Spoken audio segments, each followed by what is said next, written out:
A pleasant good morning. Welcome to Mike's Morning Musings for this middle of the weekday that we call Wednesday. It's July 1st. Welcome to July 1st, 2026. Let's start with the Red Sox. Their winning streak coming to a screeching halt last night at Fenway as they end up getting hammered by the Nationals 8-1. It was actually a tight game. 1-0 Sox into the seventh inning, and then the wheels fell off the proverbial wagon as the Nats got 3 in the seventh and 4 in the eighth because Connerly early left this game early after the fourth inning because of tightness or stiffness in his elbow. Not good.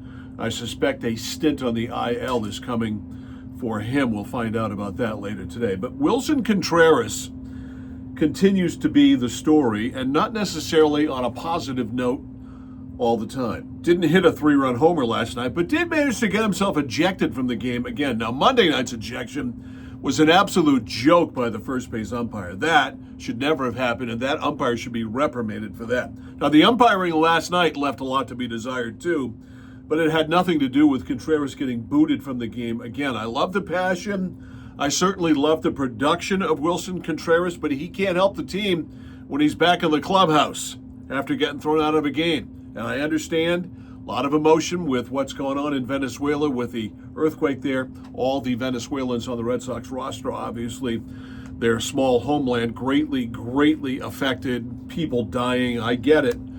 But as Contreras himself said the other night, he has a job to do. He's got to shut up and do it. So out early, and makes you wonder if Brian Bayo is going to end up coming back up from Pawtucket. Boy. Worcester, old habits are hard to break. So the Red Sox did go out and acquire an infielder yesterday. They went and traded for some guy named Brian Hansen from the Oakland A's, who's been tearing it up at AAA, but he's one of those 4A players because Craig Breslow apparently thinks the Red Sox don't have enough crappy middle infielders who can't hit. That's all they have on this team. For goodness sake, unbelievable. Lebron James of the Boston Celtics? Well, there's a column by Gary Washburn, who covers the NBA for the Boston Globe today, titled, "Should the Celtics Make a Run at LeBron James? It's not as crazy as you think." And you know what? I don't hate it as much as I thought I should hate it, or maybe as much as you think I should hate it. LeBron still is a very valuable, very productive player at the age of 41. His numbers last year were still really good for the Los Angeles Lakers, but he told the Lakers yesterday that he does not want to come back there. So LeBron averaged 20.9 points a game, 6.1 rebounds, and 7.2 assists last season. You fit him in with Jason Tatum and Jaylen Brown? That might be fun. I'm just saying.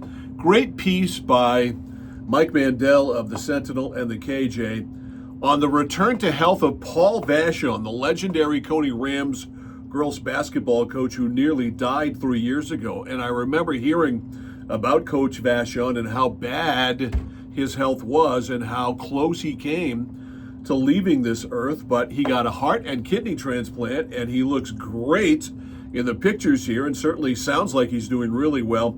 He is taking part in a basketball camp at the Augusta Civic Center with Karen Magnuson and Travis Magnuson. Karen, of course, played for him back in the day. Just great to see, because Paul Vachon, certainly a gem, a Maine Basketball Hall of Famer, and, of course, the father of Amy Vachon, the head coach at the University of Maine. Free agency in the NHL begins today. It'll be interesting to see what the Bruins do. And Jack Cosgrove is going to be inducted into the Maine Football Ring of Honor. I thought he was already there, but the Colby coach, who is the all-time winningest coach at UMaine with 129 wins, going into the Ring of Honor coming up this fall. They haven't said, Maine hasn't said when it's going to happen yet. And of course, Cosgrove, aside from coaching a lot of wins there at Orono, also quarterbacked the team in the mid to late 70s as well. So congratulations to Jack Cosgrove on his induction into the Maine Football Ring of Honor. Red Sox and the Sea Dogs playing day baseball today. The Sea Dogs at noon at Hadlock. That'd be a good one to take in. Red Sox at Fenway at 1:35.